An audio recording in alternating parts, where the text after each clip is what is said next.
आज मी तुम्हाला अगदी सोप्या पद्धतीने कढी दाखवणार आहे. अगदी घरच्या साहित्यात कमी वेळात आणि सोप्या पद्धतीने एकदम टेस्टी कढी होते. त्यासाठी तूप 2 पळी टाकले पातेल्यामध्ये. बारीक गॅस करायचा.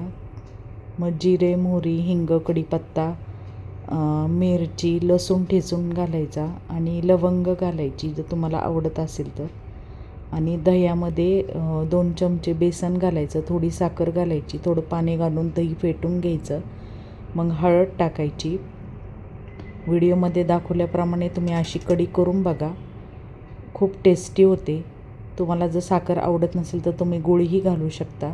आणि ही गरम गरम कढी गरम गरम ज्वारीच्या किंवा बाजरीच्या भाकरीबरोबर किंवा भाताबरोबर तुम्ही खाऊ शकता. मी असे सिंपल रोजच्या रेसिपी दाखवत आहेत. त्यासाठी मी हा चॅनल ओपन केला आहे. मी एक हाऊसवाईफ आहे.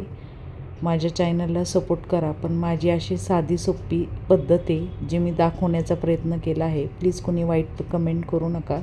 व्हिडिओ आवडला असेल तर लाईक, शेअर, सबस्क्राईब माय चॅनल. थँक्यू.